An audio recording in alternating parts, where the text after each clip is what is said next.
kriteria yang kedua yang disebut sebagai juru selamat, yang layak, ya, layak disebut juru selamat, maka dia adalah seorang yang tanpa dosa. Siapa manusia di dunia ini, coba sebutkan kepada saya, bahwa dia tidak pernah berdosa. Maka satu-satunya sebagai juru selamat orang Kristen adalah Yesus Kristus. Maka ayat itu banyak sekali yang menyebutkan Yesus adalah tidak berdosa. Salah satunya ada dalam 2 Korintus pasal 5 ayat yang ke-21. Yang berkata demikian, dia yang tidak mengenal dosa telah dibuatnya menjadi dosa karena kita, supaya dalam dia kita dibenarkan oleh Allah. Maka jelas hal ini bahwa kriteria yang kedua, kalau orang disebut syarat sebagai juru selamat itu adalah dia tanpa dosa. Nah, bagaimana? Kalau Bang Nandar tadi mengatakan bahwa satu-satunya orang sampai kepada Allah melalui Nabi Muhammad, maka tentu Bang Nandar harus paparkan kepada kita semua kriteria sebagai seorang yang layak dipercaya, layak disembah, layak dianggap sebagai juru selamat. Coba Bang Nandar sebutkan itu di dalam pribadi junjungan Bang Nandar yang abang percayai adalah melalui Nabi Muhammad. Coba sebutkan kepada kita semua dan kepada para penonton. Bang Nandar mengatakan bahwa tadi melalui Muhammadlah orang semua masuk surga. Tetapi saya tidak menemukan kriteria yang spesifik yang mengatakan bahwa Muhammad benar-benar dia adalah sebagai juru selamat. Kalau Nabi Muhammad juru selamat, bahkan Nabi Muhammad adalah orang yang pertama kali masuk surga. Di dalam iman kami, Yesus tidak bakal masuk surga kalau Nabi Muhammad tidak masuk surga terlebih dahulu. Yang harus sekarang dibuktikan adalah di mana dasarnya kalau Yesus itu adalah satu-satunya juru selamat. Saya tidak ingin mengintervensi iman Pak Pendeta, kokoh pendeta. Bukan, tetapi ini adalah diskusi lintas agama. Ketika kita berdiskusi, yang disampaikan adalah data. Bukan doktrin, bukan dogma. Ya, kalau dogma, doktrin berbasiskan data tidak masalah. Sejauh yang saya ketahui, dari apa yang diimani oleh teman-teman Kristen, juru selamat hanyalah Yesus. Tetapi tidak pernah sejauh itu juga saya menemukan dalil kalau Yesus itu adalah satu-satunya juru selamat. Karena juru selamat itu bukan hanya Yesus. Saya perlihatkan kepada Pak Pendeta. Ya, Mosya.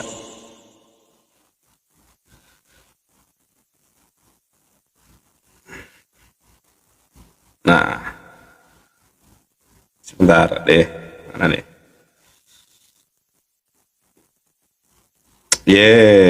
Mosya.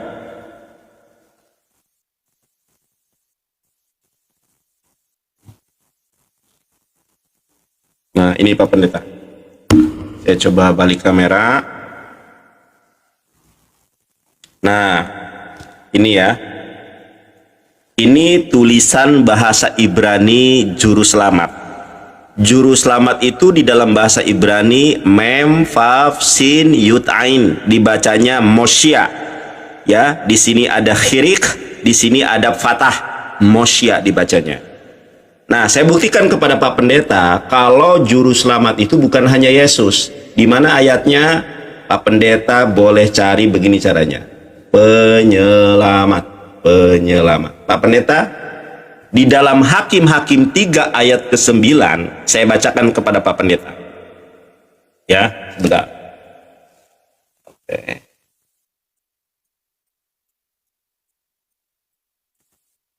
Pak Pendeta, ingat teman-teman semuanya yang menonton ini tulisan juru selamat dalam bahasa Ibrani ya. Tulisannya Mosya. Malah ke sini. Tulisannya Mosia ya, mem faf sin yut ain. Nah, sekarang kita lihat Hakim-Hakim 3 ayat ke-9. Saya bacakan kepada teman-teman. Faiz aku bnei Israel el Yahweh. Ya, berseluruh orang-orang Israel kepada Yahweh. Payakem Yahweh, kemudian Yahweh memberikan seorang, ya lihat nih tulisannya nih, mem paf sin yut ain. Sinnya ada hirik, ainnya ada patah, yang bermakna adalah juru selamat. Li bnei Israel, juru selamat bagi bangsa Israel. Payoshiem et Otniel, namanya Otniel, ben Kenas, anaknya Kenas, akhi, sama dengan bahasa Arab, akhi, saudara laki-lakinya Kaleb, hakaton mimenu, dan dialah juru selamat bagi kita. Coba teman-teman lihat ya. Lalu berseluruhlah orang Israel kepada Tuhan, maka Tuhan membangkitkan seorang penyelamat. Inilah, Pak Pendeta, saya mohon maaf yang sebesar-besarnya. Kenapa kalau untuk orang lain itu diterjemahkannya menjadi seorang penyelamat, kalau untuk Yahweh dan untuk Yesus kok berubah terjemahannya jadi juru selamat? Kenapa dibedakan? Satu, ya, juru selamat itu bukanlah hanya Yesus tetapi banyak. Salah satunya adalah Otniel, ya teman-teman ya. Kita lihat lagi nih, penyelamat. Ini banyak sekali nih. Penyelamat ini banyak sekali. Salah satunya adalah Otniel. Cuma memang terjemahan LAI ini yang kemudian membuat apa? Membuat jemaat-jemaat Kristen dan mungkin juga para pendeta tidak mampu untuk membedakan itu. Kalau untuk orang lain penyelamat. Nah, Obadya 1 ayat 21, ternyata juru selamat itu memang banyak. Nih, makanya ada apa ya, Pak Pendeta, saya mohon maaf ya, ada ketidakadilan. Kalau untuk Yesus terjemahannya juru selamat, kalau untuk nabi utusan yang lain diterjemahkannya penyelamat, padahal diksi dan kata dalam bahasa Ibraninya sama, yaitu Mosia. Nah, sebagaimana yang dijelaskan oleh Ibu Rita Wahyu ini nih, Mosia, juru selamat. Nah, teman-teman bisa melihat juga di sini di dalam Obadya 1 ayat 21. Saya bacakan terjemahannya. Tuh kan, ini penyelamat juga nih. Penyelamat akan naik ke atas gunung Sion. Saya kelebihan, Pak Pendeta tegur aja, Nandar, waktunya sudah habis. Saya tadi saking asiknya berbicara sama Pak Pendeta jadi lupa waktu saya, iya kan? Mohon maaf Pak Pendeta. Silakan jawab pertanyaan saya, ya. Di manakah data kalau Yesus satu-satunya juru selamat, dan siapa saja juru selamat yang tertulis dalam Obadya 1 ayat 21? Ya, silakan Pak Pendeta diterima.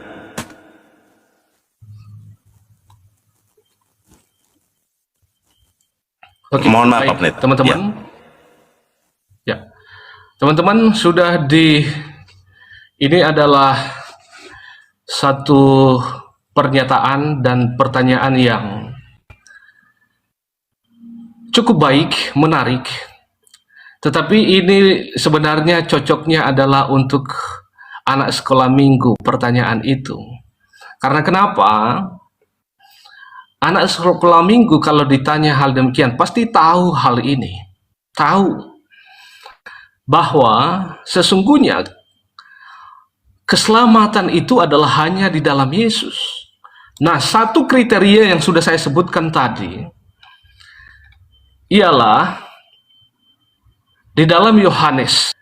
Karena begitu besar kasih Allah akan dunia ini, sehingga ia telah mengaruniakan anaknya yang tunggal, sehingga setiap orang percaya kepadanya tidak binasa, melainkan memperoleh hidup yang kekal.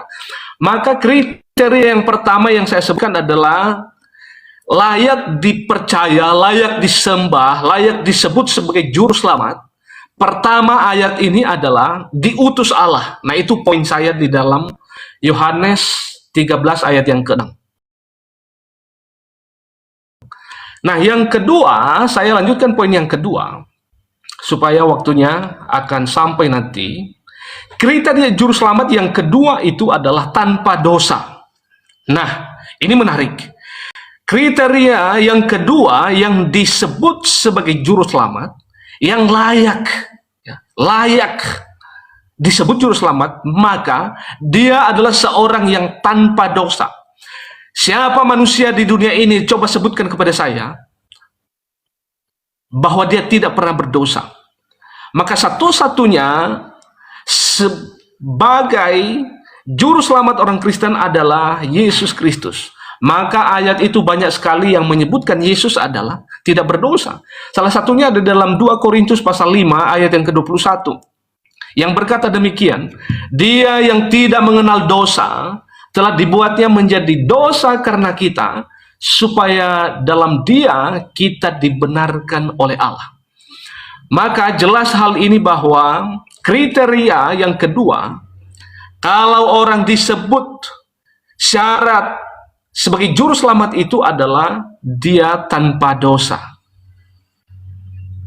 Nah, bagaimana? Kalau Bang Nandar tadi mengatakan bahwa satu-satunya orang sampai kepada Allah melalui Nabi Muhammad, maka tentu Bang Nandar harus paparkan kepada kita semua kriteria sebagai seorang yang layak dipercaya, layak disembah, layak dianggap sebagai juru selamat. Coba Bang Nandar sebutkan itu di dalam pribadi junjungan Bang Nandar yang abang percayai adalah melalui Nabi Muhammad. Coba sebutkan kepada kita semua dan kepada para penonton kriteria yang abang maksudkan itu melalui pribadi Nabi Muhammad, bahwa dia layak sebagai juru selamat. Nah, itu menarik. Nah, itu adalah yang saya sampaikan. Nah, ini adalah poin yang kedua. Maka Yesus adalah syarat yang kedua adalah tidak berdosa di dalam 2 Korintus pasal 5 ayat 21. Maka saya tambahkan datanya lagi di dalam Ibrani pasal yang keempat ayat yang ke-15. Berbunyi demikian. Sebab imam besar yang kita punya bukanlah imam besar yang tidak dapat turut merasakan kelemahan-kelemahan kita.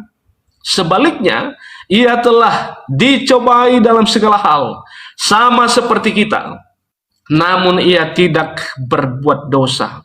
Kita melihat bahwa pribadi Yesus ketika dia datang ke dunia, maka dia sama sekali tidak berdosa. Oke, itu cukup di situ. Nah, di dalam tadi itu Hakim-Hakim 3 ayat yang ke-9 sampai ayat yang ke-9 yang dikatakan Otniel sebagai juru selamat, itu sebenarnya masuk di ayat yang ke-10, itu dibacanya setengah-setengah.